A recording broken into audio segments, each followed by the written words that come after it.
What is up, guys, and welcome to the Alpha Dynasty Project. I am your host, Mario, along with the lovely Shakira. and Mr. Eddie Dorado. All right, and today we have a very special guest, a guest that's striving to make a difference in the community, pushing to make a difference and make it a lot better, Mr. ABEL Chavez. ABEL, welcome to the Alpha Dynasty Project, man. Thank you guys for having me. Gracias por tenerme aquí.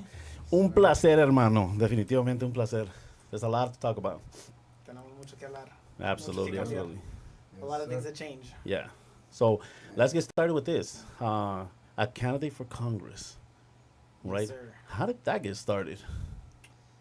It's been a long time coming. I mean, ever since I was a little kid. Actually, it's a weird story. I don't know how this started happening, but I remember I was 5 years old, and it was the Bill Clinton versus Bob Dole election. Oh, damn. And- I remember that one. Yeah. And my family's asleep, and I'm jumping up on the couch, like, waiting for the election results, like, watching this. And you know, now thinking back on it, I'm like, that's a little weird, you know, for a for a 5-year-old. I think it's a little weird. 5-year-old. Damn. Yeah. And, you know, just life experiences start happening, and you start thinking about things. You start looking at stuff, and you say, hey, that's not right. Hey, that's not right. Hey, that's not right. Hey, that should be, like, fixed like this. You know, once you learn more, the more that you learn, you start realizing maybe this could be tweaked. Maybe this can be adjusted. You know, you don't want to destroy the whole thing. You want to make sure that, you know, everything gets built upon something else, right? The foundation, yeah. You start with the foundation, Strong but everything foundation. gets better and better.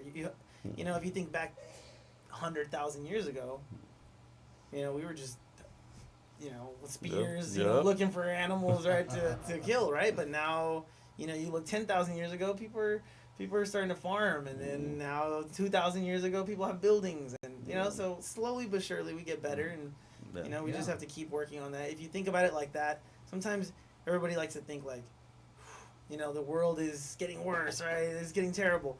But if you think about it in the perspective of like the humanity, yeah, we've gotten a lot better. Oh, yeah. Yeah. You I agree know? with that. I agree with that. You know, if you think about your life, you sit here, and we're all sitting here. We probably have better lives than people that were kings, like, you know, 700 years ago. Yeah, I can see. You know, now that you mentioned, I could actually see that. Yeah. Yeah. So you know, we just Damn. have to improve the society little by little. Hey, we're like kings nowadays. You know. Wow. Okay. So let me ask you this, because I read a little bit about you, right? Yeah. And you were studying to be a doctor, or getting into medicine, or talk to us a little bit about that and how you transitioned from there to here. Yeah. So actually, I studied to be a doctor. I went to UCR in the district I'm running for, and I was doing well. By the way, this is a little story that I you know, I don't tell a lot of people. Stories. Yeah. But in that, when we were starting, you know, we're all freshmen. We're in a group with 3,500 people, and I don't know who went up there, and they said, "How many of you guys want to be doctors? How many of you want to be doctors?" And 3,500 people raised their hand. You know, so we had 3,500 people that said, "I want to be doctors," and he said, "1 or 2 of you will be doctors." Wow. Damn. And I was like, Yeah. that's not you know, encouraging at Yeah, all. that's Like, I encouraging at its Yeah. best. just got to college, and now you're telling me I'm not gonna do what I need to do, what I want to do. Jeez. But little by little, I guess, like, the way that the program worked was that, like, they weeded you out, right? So you start off with 3,500, and after one class, they do the weeding out process. So after one class, they're like 50. You're at 50%. So, like, you know, 10 weeks in, 3,500 of you turn into 1,750, and then the process continues, right? You know, it's like, and so it's like 2 years in, and we're down to like 150 people. Wow. And we're like, you know, everybody's getting eliminated. It's almost like, you know, like a reality TV show. Yeah. Like, you're out. You know, you can't survive here. And I remember in biochem. Biochem is like one of the hardest classes in college. You know, you're in biochem, and that's it. You know, it's like, this is it. If you can make it past this class, you're pretty much in. Yeah. Wow. And I remember there was So the first, this is kind of embarrassing, but the first It's midterm, okay. there's only three Yeah. things that they test you on: the first midterm, the second midterm, and the final. Okay. And I'm like, let's see it. I've never failed anything, right? So the first midterm, I go in, and I got a 25%, and I was like, what is this? So I compared myself, like some other students, like the average was like a 43 or something, and I was like, okay, so I'm in the elites now, people are getting pretty good here, and I'm like, I can't let this happen. So the next one, I studied really, really, really, really, really hard. I'm like, twice as much as the last time. I'm like, I've never had to study twice as hard, and I was like, this is gonna be impossible. And I got like a 52%, and I was like, it was like right on the average, and I was like, I'm not gonna pass. Like I was like, I can't pass. So the final is the last thing, and I like calculated, and they said, you need to get I think it was like a 90%. You need to get a 90% to pass. Damn. And I was like, and they said something along the lines of, the highest score ever was a 78. And I was like, okay, I'm done. There's no way you can reach that, right? Like, the highest score of all time is a 70. I just got a 25 and a 50, and now I have to do, better than a 90 to pass. And I remember I studied that week. And that's the week my father died. Oh no. And I was like, man, this is tough. So I studied that week from 7 in the morning until 1 o'clock at night. 1 in the morning. So 7 in the morning, 1 o'clock in the morning. 7 in the morning, 1 o'clock in the morning. 7 in the morning, 1 o'clock in the morning. 7 in the morning, 1 How o'clock. about dedication? Wow. And I did that for the whole week. The only thing I did was eat and go to the restroom. Eat and go to the restroom. Didn't talk to my girlfriend, didn't talk to my friends, didn't talk to anybody. I hope you showered, bro. Yeah, showered I either. don't remember, but probably, yeah. Yeah, a little quick. Yeah, but no, I did. But yeah, so basically, and I ended up, and so I was calculating to get just a C minus, just to pass. I just wanted to pass.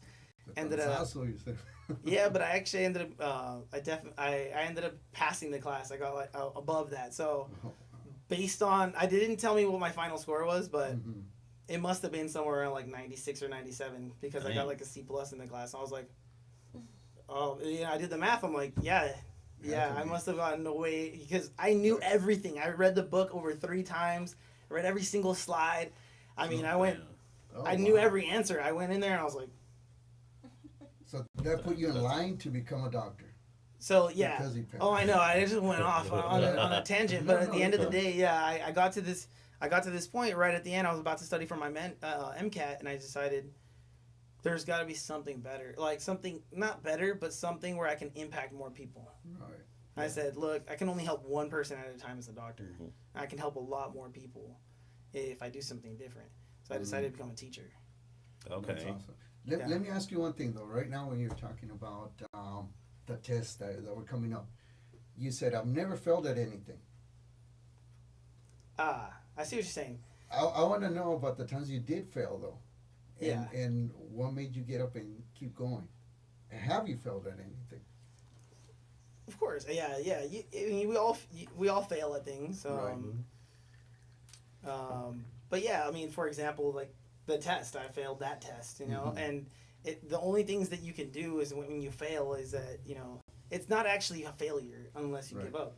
The only thing that beats you is giving up. Yeah. And so, failing is actually just another opportunity to learn more. Awesome. And this is how you get better. Well, that's what you've Absolutely. read that book 3 times. And I probably would have failed it altogether, but like, nope, I ain't reading no 3 times. Yeah, but I mean that's how you learn from life. You just keep failing. I think Michael Jordan said that. He said that the reason I succeed so much, the reason I won so much, is because I've lost so much. Yeah, absolutely. Yeah, That's usually the that's end. something nobody looks at, but it's the actual fact. You know what I mean? Yeah. I mean, you're only gonna learn through failure. That's just life in Just general. practice. Yeah, That's all it's it just is. practice. Yeah. Yeah, because if you win, then you don't realize what you need to do to Yeah. get better. To get better, right. And so I have no problems, losing at something so that I can get better the next time. Right. No, that's right. good. That's Yeah. good. But I mean, We and then want going you to through lose it. Well, Oh, we're yeah, trying to no, win yeah, this we're time. trying We're to trying to win. win, yeah. Trying to make you win. But on that, and you said you lost your dad, right, during that time, and Yeah. I can sympathize with that. Obviously, I lost mine too. But I'm sorry. it gets difficult, man. Where'd you pull the strength to come? Because during that time alone, and just going based on that alone, it was very difficult for me to even cope with life at that moment. How the hell did you get the strength to actually get deep into the studying and trying to get? My head was all over the place when that happened. It was all over the place because I remember this is the hardest part. He called me on Wednesday. He called me on Wednesday that night, and I didn't answer because I was studying. And then I was like, I'm gonna see him on Saturday. I'm gonna see him on Saturday. Right. And so then I get a call from my brother-in-law, Yeah. and he was like, it was like at 9 in the morning, and he was like, "Hey, your dad died," Oh, and I was like, Oh, damn. man. no, Yeah. like it was just. Yeah. I had to take a second, like. Yeah, so that's something to look up to, man. That's strength right there. And I'm telling you, just based on that alone, looking into what I went through, I couldn't. Yeah, I wasn't able to concentrate for like a week straight. Honestly, I was all over the place. So that's some dedication, brother. You know what I mean? Yeah. So definitely, that's why you got to vote for this guy. This guy has a head on his shoulders. Damn it. Thank you. Yeah. Things. So then he got you into being a teacher, then, right? Yeah. So how long did you do that for? Well, so I was doing like long-term subbing for a little bit, and then I was a teacher for 3 years. So like almost like if you count it all together, it's like 6 years. What grades were you teaching? As a long-term sub, Let's see how. Yeah, I'll be like, I'll tell you, as a long-term sub, I did kindergarten. Uh-huh. I did 7th grade. I did seniors. I did all of them, every single grade that you can think of. I'll tell you, I think middle school teachers should get an extra payment. I think they That's all should. good. That's all good. Yeah. you know what? Especially 'cause I your go. grandkids, I right? agree. I agree. I'm pretty sure I put my middle school teachers through hell. I did, I did Yeah. too. I think we all did. Yeah, I mean, it's like, oh damn, I couldn't be a teacher, bro. I could. That was. Middle school, they answer back. You just feel like smack. I'm like, no, I couldn't do it. Oh man, I remember subbing for a 6th grade class, Oh Jesus. and I remember going in, and the teacher was like, "All right, everybody, settle down, settle down, settle down." Everyone's like, "Ah!" just running around, and I was like, Wow. and he's like, "This is gonna be your sub, just make sure you're good." And he's like, "I gotta I'm go, scared. man," and he left. And I'm like, oh, this is not going to be easy today, because they're already running around and the teacher's still there. I'm like, oh, yeah. When a sub comes in, it's over. That's free for all. Yeah, I remember, middle school, sub came in, free for all. Right. Nobody listens. Right. So Yeah. that's insane. So, yeah, middle school is probably the hardest. But, yeah, I became a physics and chemistry teacher. I also taught a little bit of biology in there. And I started noticing that there was a lot of students that weren't learning, that they weren't using the education that everyone expects, right? You see it from the top. You say everybody does, needs to learn all these things, Right. and this is the policy and blah blah blah. Right. I'm walking away. Yeah. Here's the money. But like when you see it on the ground level, when you see what these students are doing, you say, wow, like not every student is going to learn. Not like this. You need to give them a different opportunity. Yeah. Sometimes a student needs something else, and Right. we're not giving it to them. You can't give everybody the same thing and say, this is what you have to do. Yeah.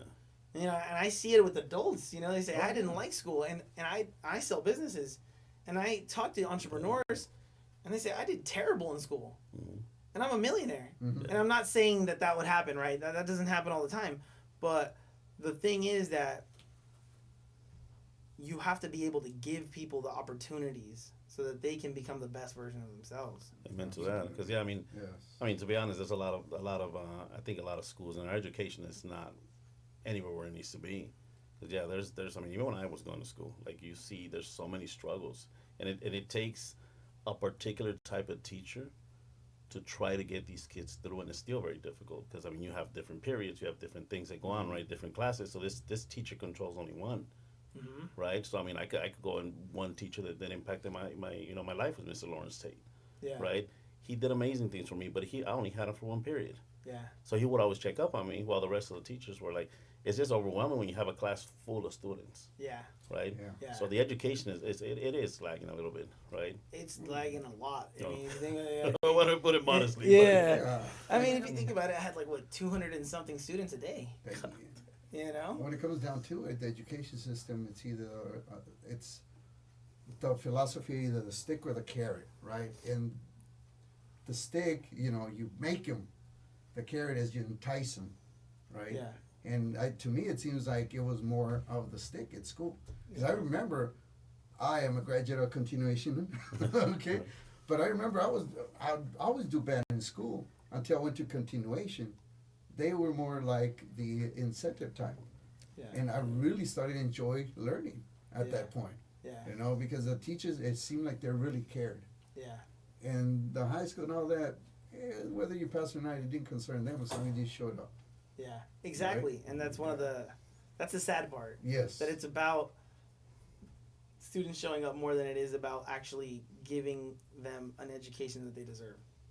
Absolutely. That's the sad part. We need to be able to look. What I noticed is that some students want to do different things, you know. And I, as a chemistry teacher, I could tell, you know, half the students are either, even if they're staring at me, even if I'm being like super energetic and I'm trying to teach, a lot of the students were either spacing out, secretly trying to look at their phones, trying to talk to somebody, trying to sleep. Mhm. You know, it's really, you know, what are we doing for those students that don't care? So Yeah. one of my ideas, one of my plans that I want to do is give those students an opportunity to have an internship. So if you're old enough to work, Wow, that's Lovely. yeah. you're 15 and a half, you know, you got your work Yeah. permit. Now we're going to start pairing some of these students if they so choose. You know, like if you like school, if you want to be there, great. But if you want, we want to give you the opportunity. We want to give you different pathways to say, maybe you can learn English at home Yeah.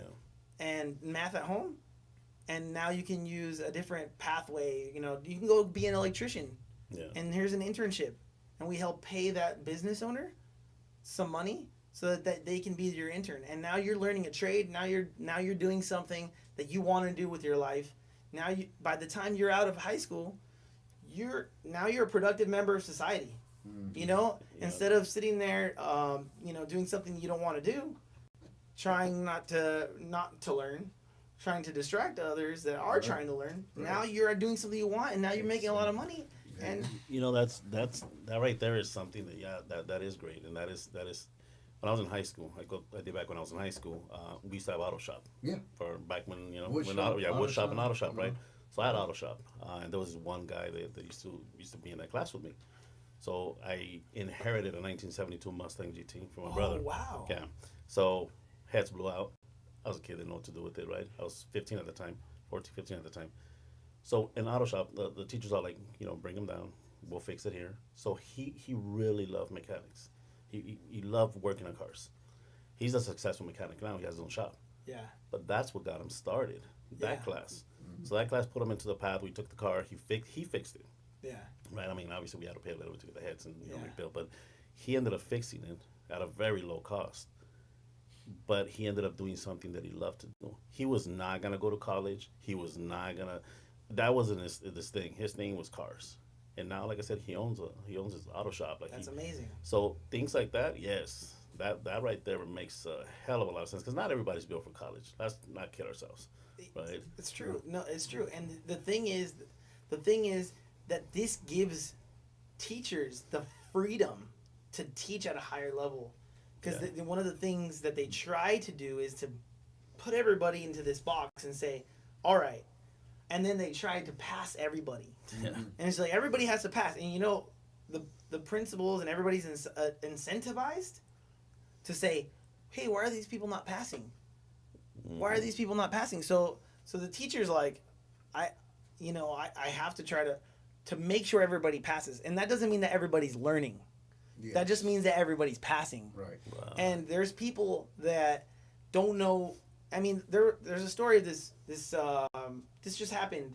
I don't know exactly what state it was, but a young lady graduated with honors, and she sued her school district because she didn't know how to read when she graduated.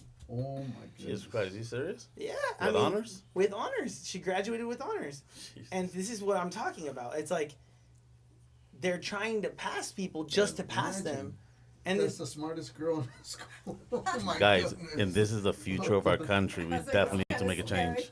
yeah, we just have to be able to. Wow. So the thing is that like if you have students that are not performing, we want to be able to give them other opportunities where they can perform, Yeah. and then the students that are performing, we can increase their Levels of, the level of yeah. rigor, the things that are difficult, because you can't learn if everything's easy. Yeah. What do you do if you're very smart? If you're very smart and they're teaching you what's 2 + 2? Yeah. Well, it's 4. Yeah. Well, tomorrow, Jimmy didn't get it though, so now we have to teach 2 + 2 again. And the kid that knows 2 + 2 already is like, I guess we Start have to giving wait out. for Jimmy. Mhm. And so what's happening is that now everybody has to be on this level, Yeah. and you're not giving the you're students that punishing. really want to learn. You're not giving them that rigor so that they can be the best. So you're so that they can punishing get the better. rest. Yeah. Yeah. That's not cool. On that end, yeah, I totally agree. We do need to make a change, and it's got to take place. It's got to happen. Yeah. Because there's a lot of students that are very bright that get held back, because of the same situation, and a lot of them that because I was in school, and right off the bat, we knew who wasn't going to go to college, who was barely going to graduate, if anything. We knew that, Yeah. right? We were in junior high, we knew that. Yeah. So, but yet, yeah, everybody has to pass. Everybody has to go through this process. So that putting them to work, or not to work, but at least to internship at a young age, so when they're 18, they get out, they already have a good job, and they make their lives, that makes a hell of a lot of sense, and opening up for the rest of the kids. Yeah. Yeah. And then it kind of, and I know we're kind of beating a dead horse, but like if you think about it, if you're a business owner, right? Yeah. You just expect that everybody graduate from high school, But yeah. right? You don't even have to ask.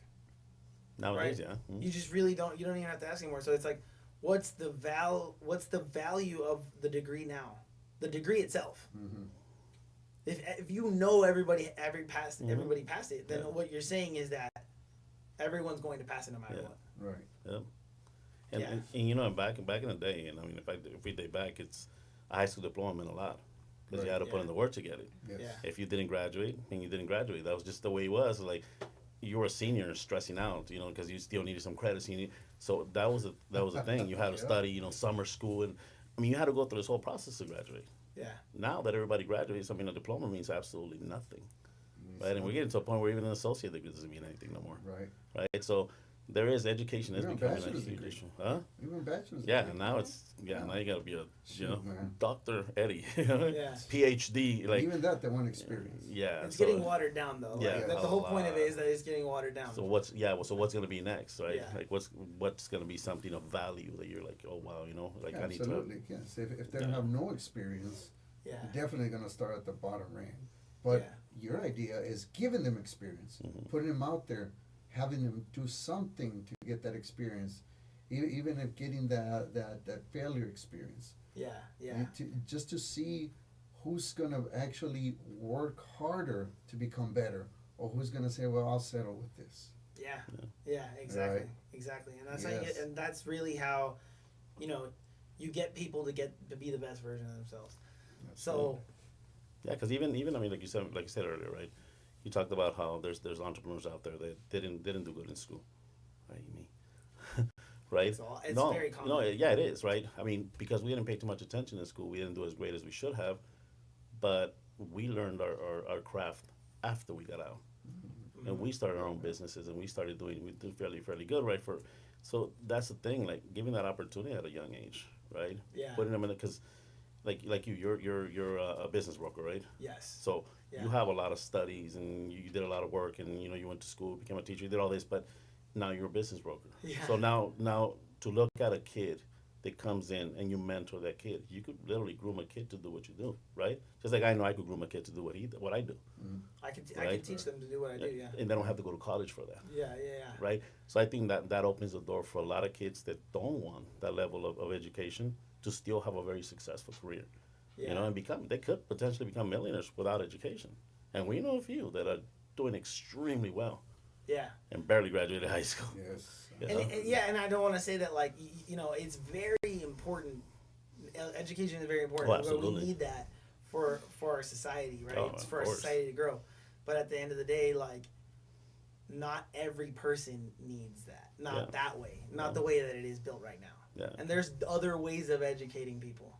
And so like, yeah, if we build on, so to go into the business broker part, one of the things that I do is I help businesses, I help business owners sell their businesses, right? I help people that are retiring.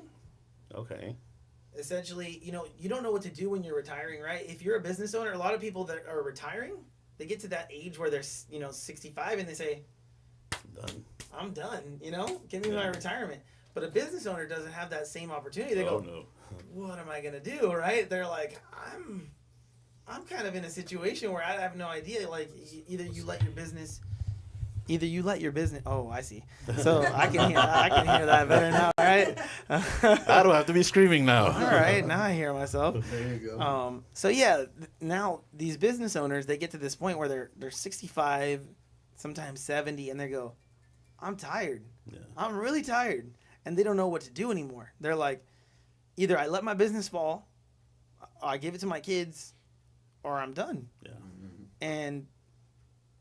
And a lot of the times, what I help them do is I say, all right, look, I know that you're tired. I know that you want to help them sell it. I know you want to sell it. Let's find out how much it's worth. Right. So then I look at their numbers and I say, hey, look, how much do you want for it? Well, I want $3 million for it. Okay. So you want $3 million. Let me see the numbers. All right. Yeah. I do analysis. I do my It'd be analysis. worth it. Well, It'd be worth it. Based on that, I think that it's worth $2 million. I think it's worth 2. But that doesn't mean that we can't get you the 3. These are the things that we can do in the short term to help you get to that 3. And then these are the things we can do in the long term. If you think you can write it out another 3 years, then maybe we can do a few things to adjust and help you get to that $3 million. Yeah. If maybe we can adjust a few things in the short term to help you get maybe 2.3, maybe 2.5, right? But there's some things that you can do to adjust your numbers. Yeah. Like a lot of the times business owners, they become the business. They're the judge, the jury, the executioner. They're running around and they're an That octopus. was me. Yeah, That was me. yeah, and that's because it gets extremely difficult. Like as a business owner, when you start a business, I mean, obviously you know that as well, but you just want to have control over everything. Yeah. Right? And that's That's the mental. hard part. Yeah. Or not enough funds to hire. Yeah.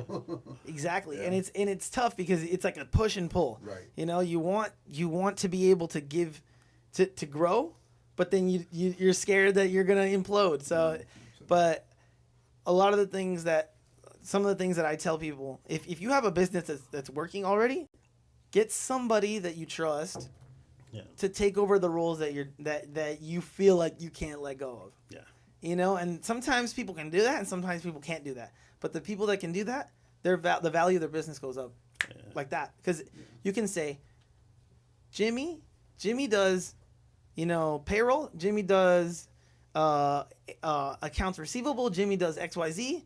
Jimmy does all these things for this business. Operations. HR Jimmy. Jimmy, it's not me anymore. It's Jimmy. Like you just want to keep Jimmy. Give him a raise. Yeah. When you buy this business, give him a raise. So I give these entrepreneurs, like young, maybe sometimes they're 25, sometimes they're 35, sometimes they're 40, and they're like, I'm ready to own a business. I'm tired of working for somebody else. Yeah. And so I help them get a loan. I help them, get into this business, and I merge the two. So in doing so, I basically make sure that the business doesn't fall apart, doesn't go off into the sunset, and basically everybody gets fired, and I mean, business is about to pick up for you, right? Baby movers starting to retire, so Right. and at grown amounts, and they're selling because a bunch of them are business owners. yes, and that is something. It honestly, unfortunately, the thing about this industry is that when things are hard, there's more businesses for sale. Yes. So it's a buyer's market. Yeah. Right. And when things are easy, Yeah. nobody wants to sell. No, everybody's I guess. everybody goes, well, why would I sell it? I'm making millions, and I'm like, Right. this is when you need to sell it Yeah. because right now if you want to sell it for $3 million, well, why would I sell it for $3 million? I'm making $1 million a year net. I'm like, Well, right now, I mean, you could probably sell it for $4 million, and you know, but I can make that back in 4 years.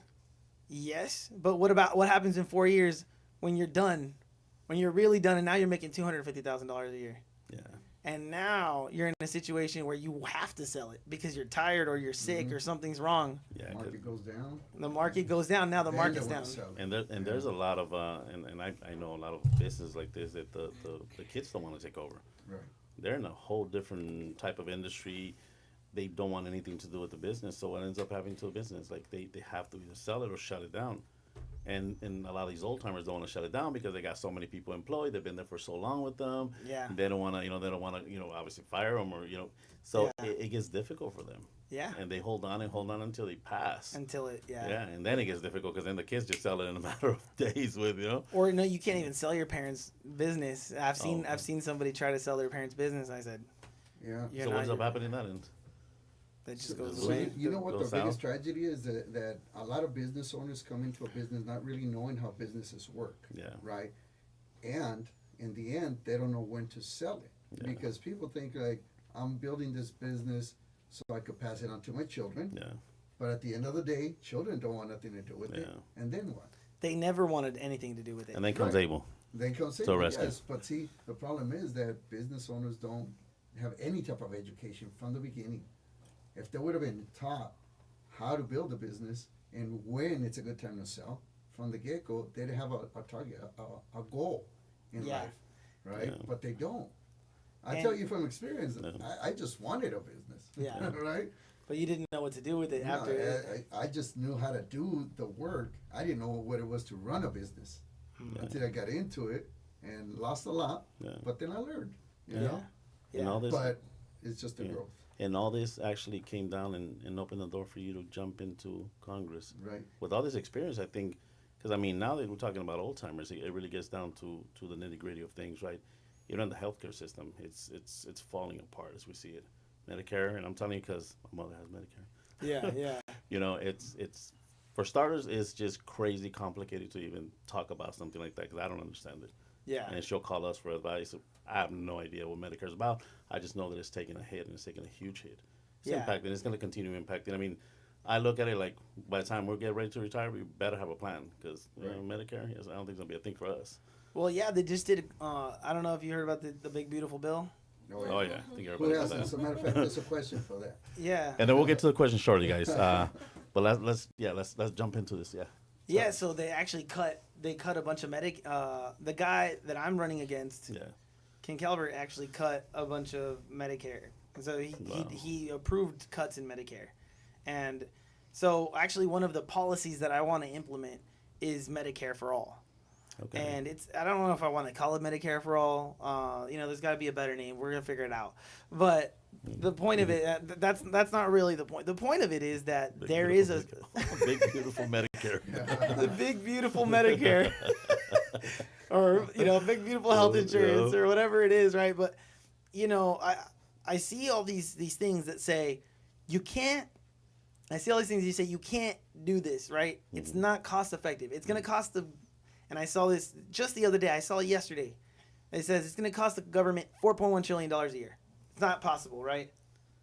But what they don't tell you is that we're already individually paying $4.9 trillion a year. Huh. So as a country, we're already paying more for that. So really, it costs the average taxpayer $15,000 a year. Wow. So basically, we're already paying for this healthcare on our own. Either you get it from your employer, Yeah. which I don't know why it's your employer's responsibility to give you healthcare, or you get it from Medicare or Medicaid. Medical, Medicare. Yeah. Or you just buy it, you have to have it. So it's like it's one of those three systems. Yeah. And really what's happening is that you're paying the insurance company to tell you no. Really, because let's say, and this is just a story that happened with my own mother. My own mother had a lump on her breast, right? Yeah. She had not malignant, it was benign tumor. Okay. So she goes to the doctor, and this happens to a lot of people. This is not just my mother, right? She goes to the doctor, they tell her nothing. it's just a benign tumor. Don't worry about it. Mm-hmm. Okay. Sounds familiar. Okay. So that's happened, Yeah. right? You've heard this story, right? Okay. Yes. So come back in a year. Guess how much that costed? Oh, that mammogram costed what? $3,000, $4,000 for them to do it. Yeah. Nothing. Don't worry about it. Next, a year later, you check it out again. Don't worry about it. It hasn't grown. Another $3,000. Don't worry about it. It hasn't grown. This is 7 years later. Hey, by the way, you have cancer. Wow. And it's like, you just wasted $3,000-$4,000 every single year Yeah. to tell her, don't worry about it. Mm-hmm. When you could have just taken it out. You That's could have it. taken it out the first moment. Yeah. And why didn't you do that? Because it costs you you make $3,000 or $4,000 every time. And now the insurance company has to get a referral, and you've wasted so much time. Mhm. And so then what happens? Oh, now we have to take it out. Okay, so we took it out.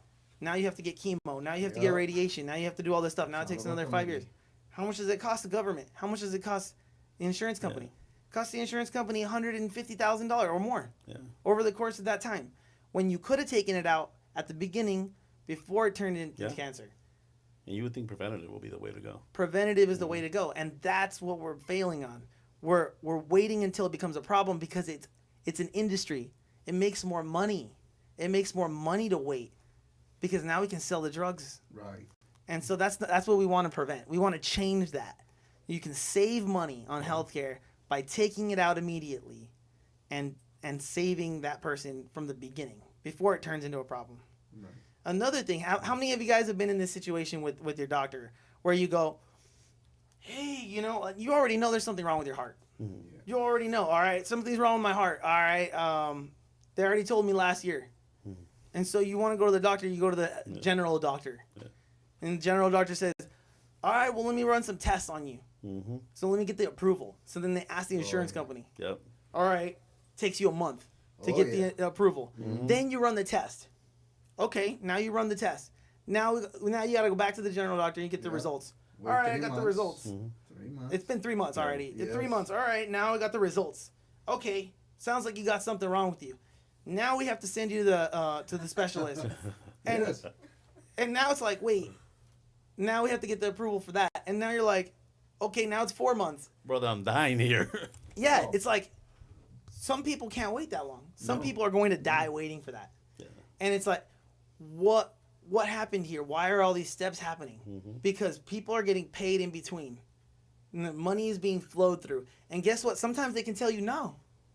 They can tell you no, you don't need that. Or the doctor has to argue with the insurance company Yeah. to tell them, "Oh, you do need health care. You do need help." So why does the doctor have to argue with an insurance company? Yeah. If the doctor It's all thinks about money. it's all about money. All about money. If the doctor thinks you have something wrong with you, maybe you should listen to the doctor. That's why they're a doctor. Yeah. So maybe we should just say, okay, if So- I know something's wrong with me, go straight to the cardiologist. And Yeah. and if you don't know what's wrong with you, then fine, go to your general doctor. Yeah, I totally agree. Yeah, I mean the insurance industry just seems like it's all money related, right? And it trickles down to government policies as well, because I mean the government policies make it in a way kind of difficult. You have to have insurance, you have to have this, you have to have that, but then it's the insurance companies who seem like they're controlling everything at the end of the day. They're the ones And telling you keep yes you- or no, yeah. yes or no, yes or So no. there's pharmaceuticals, and you got pharmaceuticals and insurance companies running the show. I mean, it just seems like that, right? Yeah. Because they put you on a pill, and it's like they keep you on that pill and the pill and the pill forever, and you're like, hey, I'm not getting better, and I'm not getting better, and I'm not getting better. You're not gonna get better. Yeah. I mean, and then all of a sudden they just cut the insurance off, and you're done. Yeah. It's scary, dude. I mean, it really is when it comes to at least the that portion of it, right?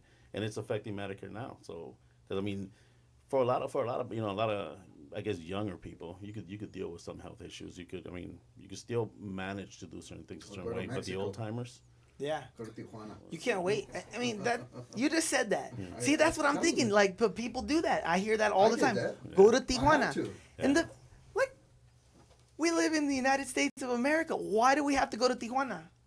Because it took me one whole year going to the doctors for them to tell me, oh, we still have to check up on you. No, actually, they told me there's really nothing wrong with you. When I had this little cough, went to Mexico, in one day, they took care of me and my mom, got me shots, everything done, over with. See, and, that's and, what I'm and, talking and, about. and I'm in agreement with you. Like, we shouldn't have to do that. Is it's people. We shouldn't. We live Right. here. We should get that. I mean, apparently the United States has some of the best medical care in the world, but we don't see it. We don't. Right? We don't get to see it. Yeah, it gets very difficult for us to You see can. We do have we do have the best doctors in the world. We do have the best doctors in the world, but they're not allowed to practice. They're not allowed to practice. They are restrained by the insurance companies and the pharmaceutical companies. And then I don't even want to get into the pharmaceutical company part, Right. but I mean, really, like, that. We won't get there if you don't want. I mean, we'll go there. Let's go there. Why not? Why not? Okay, so basically, a lot of the doctors, they get pitched. I don't know if you guys know what it is, but they get pitched. Oh yeah. Yeah. I heard a story or two. Yeah. So I mean, and it's crazy because like, so some pharmaceutical salesman will come in and say, you know, I don't want to. No, but I'll say it for you. They say, you know what? Here's a little kickback. You know, throw my medication out there. You know, push it a little bit. It's gonna do good for people. absolutely true. You know, there was a movie done on that. So, you Oh, know, there was. What was that movie called? I don't recall the name of the movie, but there is a movie. Right? Yeah. It was, Yeah, I know what you're talking about. If anyone out Jake there knows the Gyllenhaal. movie, Jake Gyllenhaal, I please put believe it it out was there so we can watch the it. actor on that. But yeah, so it kind of covers the whole thing down. You want to get into some questions, Let's get into Mister? some questions here. All right. Lemony Fresh News. Let's go. All right. Gilbert Hernandez. What's your stance on the big, beautiful bill and Calvert's controversial vote for it? So, honestly, I think it's not a beautiful bill at all. Honestly, they say, oh yeah, we're doing cuts. We're doing cuts. They're actually just extending what we've already had, the same cuts that we've already had, and the cuts are actually just happening for corporations. Yeah. They're not. They're not. benefiting the most. Yeah, the corporations aren't benefiting from it, not the people. The Yeah. people are not benefiting from these cuts. The people, all the cuts, like they said, the tips cuts, right? Well, where Up to you don't 12,000 get. only. That's Yeah. it. Oh, and it actually ends in 2029. Mm-hmm. Oh, why does it end in 2029? It doesn't matter. Now you can only have it for 4 years. Well, and it doesn't start until 2026. Oh, like what? Wait. 3 years. Yeah, so you can only have it for 3 years. But really, yeah, the cuts stay on for the corporations. Yes, The they corporations get to keep those cuts. Right. Yeah, but we're cutting Medicare, but we're cutting SNAP benefits. People are not able to eat as much, so Yeah. they're actually they're hurting the people that need it the most Yeah. to help the people that don't need it as much. Mm-hmm. Wow. That's the terrible part. Yeah, I'll play the devil's advocate a little bit here, but because I sometimes see it as, there's a lot of people out there that really do take advantage of the services we have. Those are the people that really need to get out there and do the work because they can, or get their business going because they can. Hopefully it pushes those people, but there's a lot of people also that are being affected that do need it, and that's Yeah. where I don't agree with. Yeah. You know? Yeah, of course, we don't want anyone abusing the system. If Right. you don't need the program, like Mhm. if you make a lot of money, then you should not be using, Yes. SNAP benefits. If you can feed yourself, then if you make enough money, then of course you need to be able to pay for your own food and stuff. Absolutely. But this is for people that are homeless, people that are It does affect more people yeah. that do need it. people that definitely need it. And I mean, a And lot of people need it, sadly. There's always going to be some controversy to I guess to any of this, right? I mean, I firsthand saw some stuff, and there should be some regulations when it comes to that. There should be, because like you said, the people do take advantage. I seen a lady when I used to work in retail management. A lady come in with an EBT card, right? Paid everything with an EBT card. Walked out of the store, and she asked if we could help her with all the stuff she bought to her car. Yeah. Right? She's driving a brand new Bentley. So that was a slap. Bentley? A Bentley. That was Yeah. a slap in the face for me because she wasn't married to the guy that she was with. The guy was some salesman making the. She came in a Bentley, a Rolls Royce, and a Lamborghini Oh no. to pay with an EBT card. See. And the girl that used to work there, she used to have, I think it was like 4 kids, and she applied to get help, and they denied her because she said she made too much money. Because she didn't own a Bentley. That's Yeah, why they because did that's a part that to me is like there needs to be some regulations. Obviously, there's some stuff that we need to work on as well.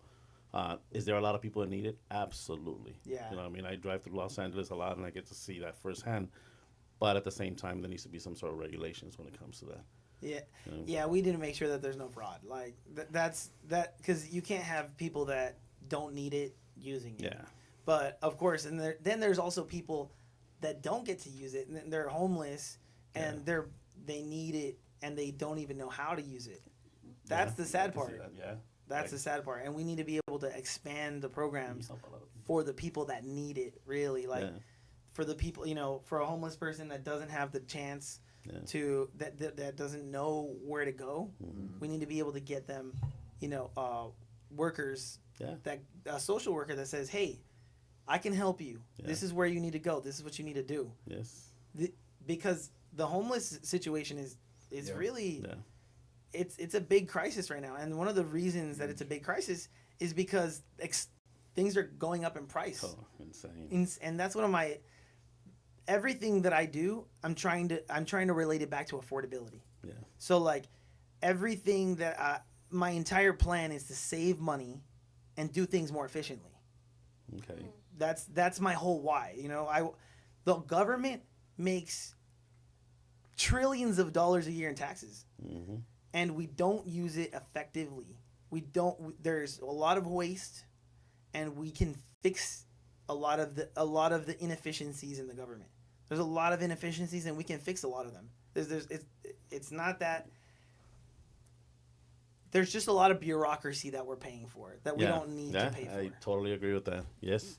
There's a lot of steps in there. We need more people like you out there controlling all this stuff. Yes. And is that something? mindset. Is that something that you're thinking of doing just for your area, your community, or is that something you're trying to push, like statewide, or you're trying to push it nationally? So, for Congress, when you run for Congress, yes, you represent your district. Yeah. Like you're going to represent certain areas of your district, your constituents. But another thing is that you're really voting for the entire country. Okay. You're going to vote for the entire country. So one of the things that I want to push is affordable housing. And this can get really complicated, but there's not enough houses in the country and in our district, especially in our district. There's not enough houses. And one of the ways that we can push making houses is tax credits for builders for affordable housing. So you say, okay, you need to build affordable housing. So you need to have, it within, I don't want to get into the nitty gritty, but really what happens is basically the median income for that area, you have to have it be 3 times that amount. So like your payment can only be 30% of that. Okay. Really. And so, but we'll give you tax credits so that you can build faster, so you can build more. So like basically this incentivizes home builders that says, okay, well, the government's giving me some money so I can build faster.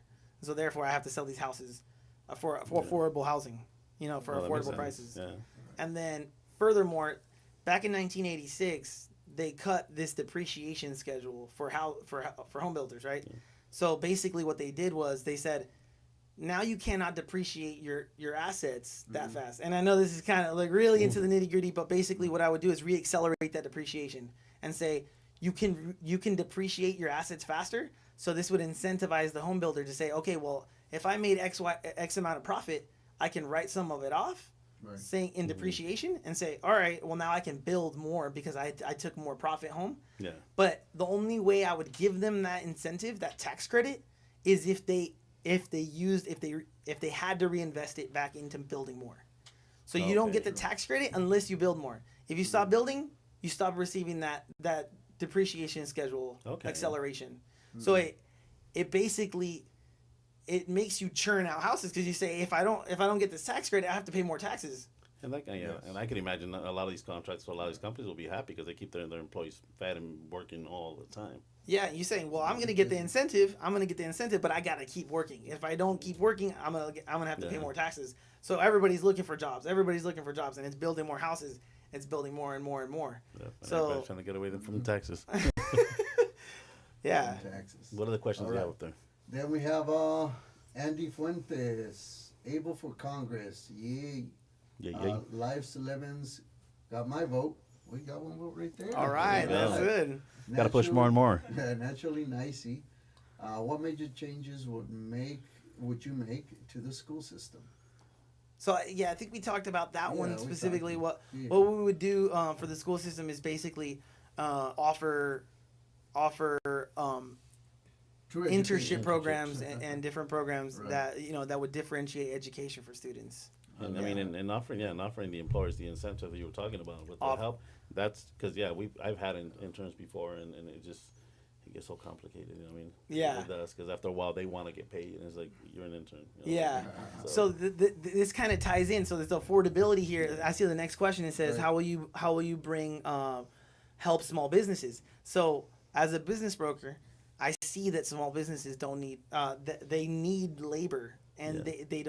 they can't afford labor a lot of the times. So bringing this internship program That'd be perfect. basically makes it so that they get their labor cost reduced, and then so they can concentrate their profits on building the business and growing it. Another thing I want to do is get business owners in contact with specialists, right? These are small business expert specialists Right. that basically are their mentors, and say, hey, Yes. Yeah. what are you Yes. doing here? Like, you're a small business, right? You're under $7 million revenue, so you definitely need some coaching. So everyone has their specific coach that says, okay, maybe you need to cut costs here, maybe you need to do this here, maybe you need to do some advertising here, maybe you're spending too much money on this but not enough money on this, maybe your rent's too high, maybe you need to negotiate this type of thing. So these are things that Because, yeah. a lot of Wow. business owners, their head's spinning. You're Yes. trying to make sure that your business is not falling apart, and you're like, I can't think about that right now. And then someone tells you, this is what you need to do, and you need to work Right. on this. It's because it gets, as a business owner, sometimes it gets very difficult because you're so focused on your business and trying to get more business and push out certain business that you have going on, that some of the stuff you just bypass it and Yeah. bypass it until it just mounts up. Yeah. So having coaching like that, it kind of puts you in a good line, Yeah. or at least helps you out and guides you. Because again, we always talked about that, right? What you don't know what you don't know. And there's stuff that you just don't know until you find out the hard way. Guess what? You have to do this. Yeah. But having some Yes. coaching will make a lot of sense, and having that, Absolutely. so there will be a criteria for trying to get, like, some of these interns coming in, right? Yeah, of course. Yeah, the business owner has to have like pass credentialing, and they have to have like the same things that a teacher has to have. Yeah. So you basically have to get them through that same program. We don't want random people just Taking advantage of these Yeah. kids. Yeah. You need to have system in place where you're already eligible to work, and now the person is also eligible to teach. Yeah. You have to have something that works for both. That makes perfect But- sense. Yeah. But Yeah. this basically makes the Oh, whole yeah. system flow together. Yeah. Absolutely. Yeah. Any other questions we have up there? Number 2, Marisela Hernandez, Double Fire. ABEL Chavez, you're truly an inspiration. Keep pushing forward, brother. Chris and Noah, Fire, Fire, Fire. Lemony Fresh News, crazy that this is so common. Yeah. Okay, and Gladys Magana, or Magana, Oh my God, yeah. agreed on regulation. Awesome. Gilbert, I think you just read that question. Oh no, how will you reshape the 41st? So And not work have together. big corporations take over and gentrify it. So basically, one of the things that I want to do is make sure that the small business owners, they can grow and not have other businesses take them over, because this is what happens, right? Yeah. Sometimes people grow their business and then they get bought out by bigger or corporations, right? Yes. And so a lot of the times I like to sell to someone coming up, right? I Yeah. try not to sell it to someone big, right? Yeah. So I definitely prefer bringing somebody up rather than Getting a just big having a corporation big to come. corporation gobble up Yeah. So one of the things that I plan to do is have companies work with the small businesses so that they can advertise for them, right? So you can do SEO marketing. Yeah. And so let's say you brew beer in here in this district, right? And you're like, hey, I sell it to the grocery store, I sell it to the liquor store, I sell it to a few places here, but I'm kind of tapped out. I don't know how to grow any bigger. So your small business expert says, I'm going to open you up to some distribution channels. I'm going to open you up to some SEO marketing that grows you beyond this area. So now you brew beer. Well, how about you can sell it to a little bit bigger market now? Now you can distribute out, to another county. Now you can distribute out to another spot. Yeah. And so basically, this helps these businesses that are in our community, these business owners grow rather than stay stagnant in their spot. Hey, you make 5 million. That's great. How do we get you to that next level? Yeah. Now we can teach you. Okay, you're at this spot. This is the next level for you. This is what you need to do to get to that next level. And instead of having big corporations come in and gobble everybody up that's here, you help the ones that are already here grow. Yeah. Yeah, because some of these businesses have been in that specific area for a long time, and it is a sad thing, right, to see a big corporation come in. Right. And I saw that when I'm not gonna name the pharmacy that came in, but a pharmacy bought out another big pharmacy, and then they just started buying out every small pharmacy, and they just started pretty much eating every pharmacy within that area, and just so they could be. And these were pharmacies that were like family owned for like 2 generations. They would just get there, make them an offer, and tell them if you don't sell, we're probably gonna end up closing you down We're because gonna close it down. Yeah. because there's no competition against these big corporations. Yeah. It's hard to compete against them. Yeah. So they were just shutting down left and right. So that'll be a lot of help, especially because you want to keep these small businesses, Yeah. in your neighborhood, especially if they're multi-generational. Yeah, I mean, and then really what happens is when you have a big corporation, those big corporations, they figure out, they have some sort of formula. Oh, yeah. And they figure out how to make everybody get paid for the least amount, right? Now everybody's they're just a pawn in their system, and you get paid minimum wage, whatever, right? But when you have a mom and pop and you grow from within, that mom and pop can say, Jimmy, I always say Jimmy. So Jimmy, Hey, Jimmy. you're the best, man. I really want to get you a promotion. Like, you're not just a manager at my store, right? You're not just one of the managers. You get like slightly above minimum wage. You get, $5 above minimum wage. Now Jimmy's essential to my business. I love Jimmy so much. I'm going to give Jimmy, a wage that's fair, that they can live off of.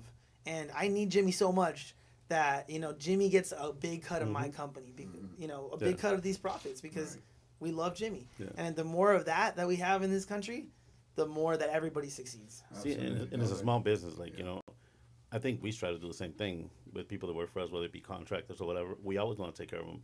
I always try to, at least with our contractors, I always try to pay them above what anybody else will pay them, at least to keep it fair.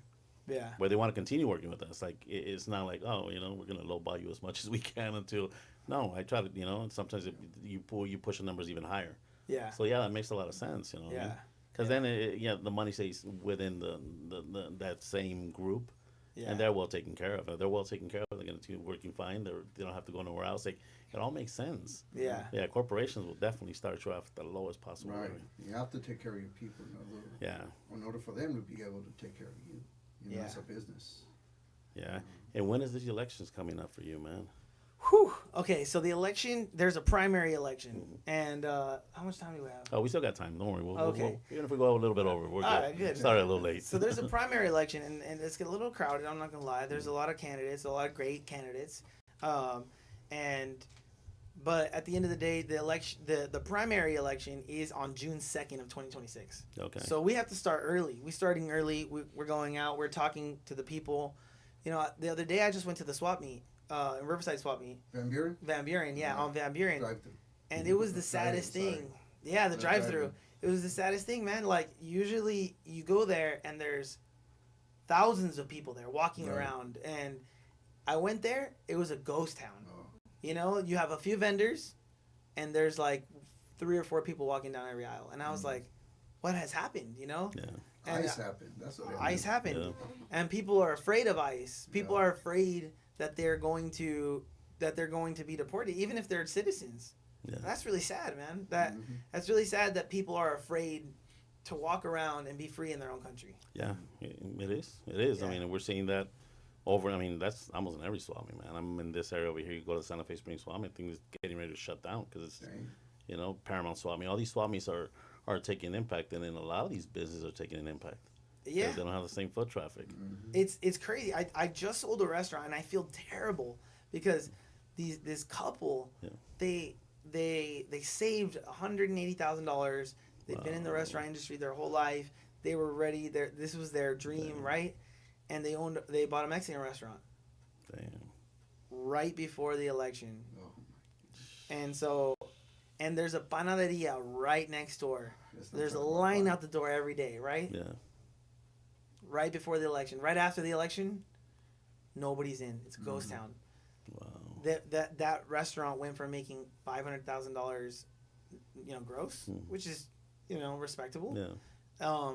to now they're saying sometimes I get $300 a day, $300 a day. So no one's Wow. coming in, and it's a direct result of everybody scared to come in. Yeah. This is a very Mexican neighborhood. Yeah. Y los mexicanos estamos asustados. Todos. Yeah. En todos lados, hermano, en todos lados. And it's crazy because, yeah, you see, I work with the Mexican consulate as well. And I was there, like, I mean, looking at the ice, just derailing for a minute, when the whole thing happened in MacArthur Park. I was there the day after it happened. And, I mean, the consulate was just insane. There were communities sharing all these stories about how all kinds of people ran from the park into the consulate. Because they can't go into the consulate, obviously, Right. But they ran into the consulate, so ICE couldn't go in the consulate. So they held everybody there until it was safe to leave.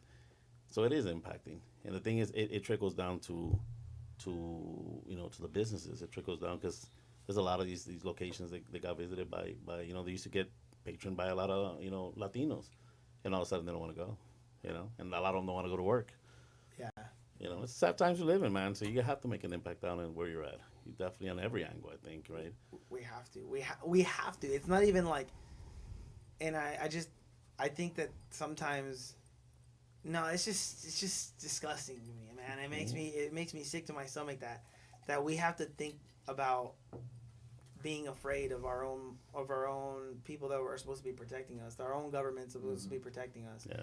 And it's like, do you know they increased the budget of ICE from $10 billion to $40 billion a year? Damn. And then they also increased, I think it's like $45 billion for facilities, for these facilities. Mhm. I don't even want to call them what they really are, but $40 billion in facilities, and they're paying some people in these facilities $305,000 a year. Mhm. Yeah, and Crazy. Damn. it's scary, man, because And Medicare's getting cut down. but Medicare's getting cut. So it's like, Medication's getting cut. what are we doing with our what are we doing with the money, man? Like, Yeah. we're using the money to terrorize our people. Is that what kind of country we are? We're not supposed to do this to our own people. Yeah. We're not supposed to do this to the people Yeah. The Of people this that are supposed to country. be serving at the end of the day. that I are mean, working. Yeah. That is insane. But yeah, you definitely have to make a change. I mean, so yeah, we're definitely going to be rooting for you. We are.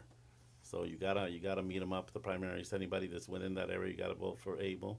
Make sure you put him on that ballot. Make sure you be voting for him, because he's gonna make some changes in your neighborhood.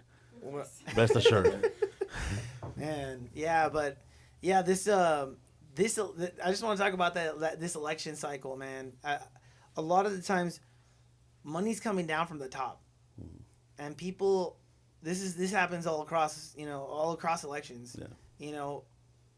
Big donors, they are controlling who gets elected. A lot of the times, They you want get the a favors. yeah, and I really want to have the people that I represent not be at the top. I want to have the people that I represent.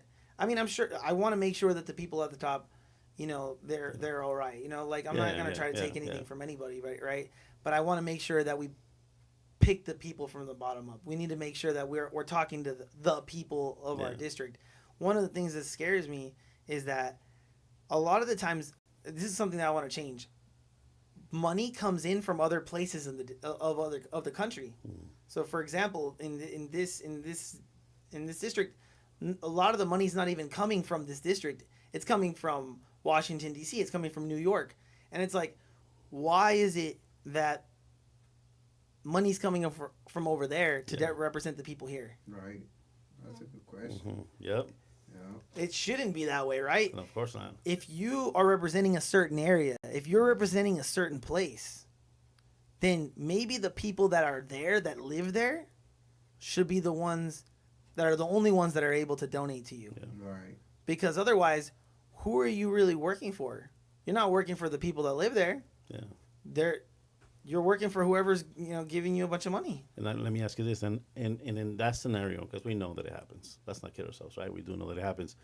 How can the community change that? Because I mean, it comes down to the community. Like you're obviously going to be there, but it comes down to the community to change it, right?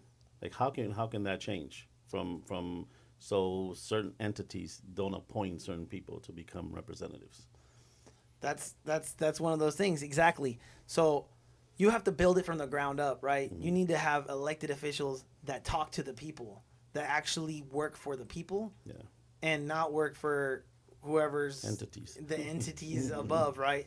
And when you have people that are working for the people, then we make laws that, for example, if I was elected, when I am elected, I will propose that and say, hey, look, why don't we make it so that all the money that we get comes from our own district, and that way it's fair, right? Now we don't have a bunch of dark money coming in from random places.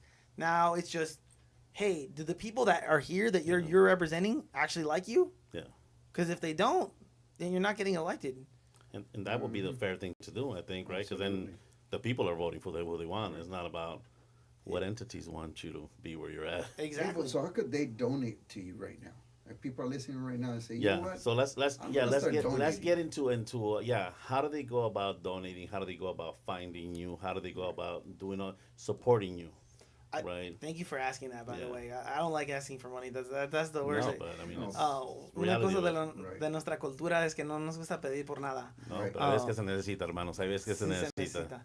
necesita. So basically the way that you could help me out is if you go on my website, abelchavezforcongress.com.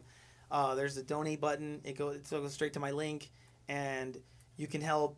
Whatever you can helps. If you got $20 to put in, that helps. If you can do $20 a month, that helps too.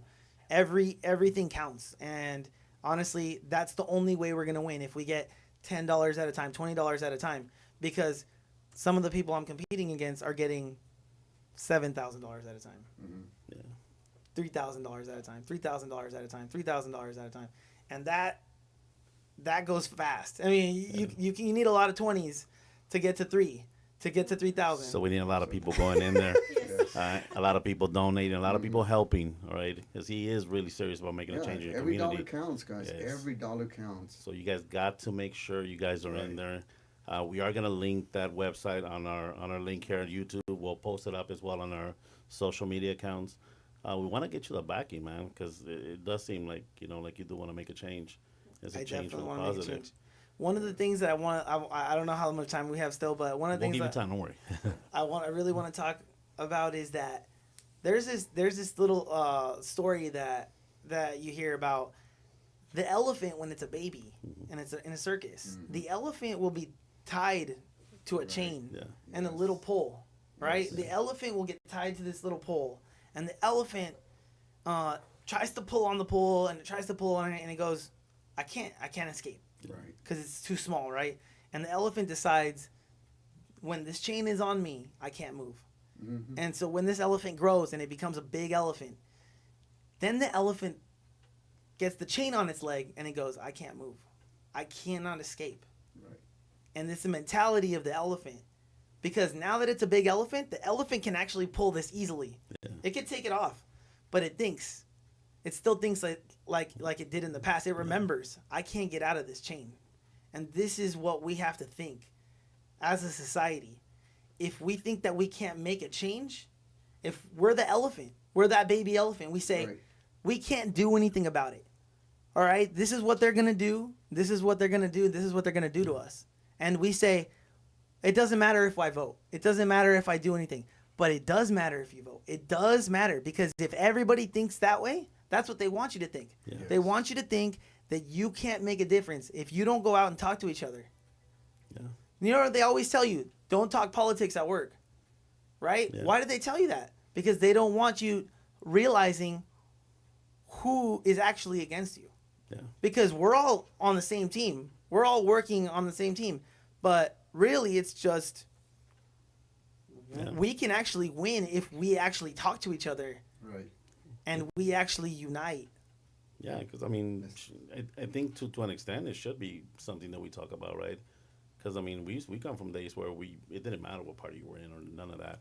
You could talk politics and walk out and have a cup of coffee and relax and still be friends. Now it's very divisive. Now it's yeah, they push you into a narrative where if you talk about certain things, you're the enemy, and it's crazy. Yeah, and I don't want anybody to be the enemy. At the end of the day, I want to help Republicans. I want to help Democrats. I want to help Independents. I want to help Libertarians. I want to help everybody. Absolutely. If one of us rises, we all rise. Amen to We that. rise the bottom. Right. And that's the true strength of a chain, right? Yeah. Your weakest link. Yeah. And if you can make all your links stronger at the bottom, then the chain is the strongest it can be. Yeah, Yeah. we always have to be talking about growth. We always have to be talking about growth. Every decision that we make has to be made on a growth mindset. Yeah. We can't, like the elephant. I always got to be thinking, no, there's nothing that can stop me. There's nothing that can stop us. Eventually, I will grow. Eventually, Yes. I can do this. It will be done. It can be done. Yes. Yeah. Yeah. Absolutely. So And we'll get it done. we'll definitely Yeah, get it done. you gotta get it done up there, man. I'm thinking of moving down to your area. So, Yeah. boy, I'm telling you, I've been looking in that area. That's But good. I know him. He's Yeah. making a change. Dile a toda la gente. No, Tell everybody. we definitely are gonna spread your word. Now, if they want to find you on social media, where can they find you at? Yeah, if you go on TikTok, we're getting a lot of followers. Abel Chavez for Congress. Abel Chavez for Congress on TikTok. Same thing on Instagram. I don't know if there's a number 4. If you're on whatever platform you're on, either there's a number 4 on the 4, or it's the word 4. Okay. But it's Abel Chavez for Congress the whole way. ABEL Chavez for Congress. We are going to link you up to we're going to link you up to everything that we have. So to keep pushing for you, you got to get out there, guys. Vote. Got to get out there and make sure you support ABEL. Again, he does have a good head on his shoulders. He is trying to make a change. Yeah. So get out there. Jump on the website. Any other questions that you guys have, just go ahead and DM him. 'cause, Yeah, jump on his I'm pretty website. sure- yeah. Jump on his website. We are going to be linking up his website to our all of our accounts. They'll be here on YouTube as well. So yeah, visit them up. Keep your Donate minds some money, open. guys. I know, como latinos no Let's queremos pedir, pero necesitamos dar, necesitamos dar para ayudar. Necesitamos apoyar. Sí. Eso es lo que necesitamos. Es un investment. Porque Yes. si tú estás investing en tu comunidad, va a venir el dinero para ti. Sí. Va a regresar para ti. Sí, sí. Ese cambio viene con ahorros, impuestos, viene con muchísimas cosas. Hay que hacer un cambio. Y el cambio empieza hoy. Okay, so Starts today. yes. Starts So today. get on the website, jump in, help, support, help, and don't forget to like, subscribe, share this with all your friends, share with everybody. They need to know who Abel is. We need to get his name out there. We need to help him out and support him as Thank much you, as we guys. can, guys. Thank you, guys. All right, so it was a pleasure having you here, man. It's a You know, pleasure, guys. Getting to get all that information from you, and man, it opened our eyes. I think, right? I mean, it opened my eyes. I was like, oh damn. And I'm thinking of moving out to that area, so Yeah. Abel, No, we gotta fix get it. Yeah. All right, Thank so you so much, guys. so it was a pleasure having you here. Definitely was very wide open eyes. Yeah. No, that's not how you say it. It was wide open. It opened your eyes. Open Yes. eyes. There you go. And as we get closer, we're probably going to be having you back, man. We definitely need to Good, continue good. pushing you, continue pushing. That's just the way we're going to get your name out there, right? Yeah. We will be setting it up. We're going to be running this reels throughout the week. So, guys, tune in, follow my boy. Get to his website. Tell us the website one more time. So, AbelChavezForCongress.com, and the same thing on all the social medias. all right. So now you have it. It'll be linked into our social media accounts. Be linked into YouTube. But here we go, Mr. Abel Chavez. Thank you for being with us. Thank you so Alpha much. Dynasty Project is wrapping up for the day. Thank you very much for joining us, guys. Thank Thank you very you, much for all guys. those questions, for all those likes. Appreciate all of you. Catch you next Monday. But yes, thank you very much, everybody. Good night. See ya. Hasta mañana.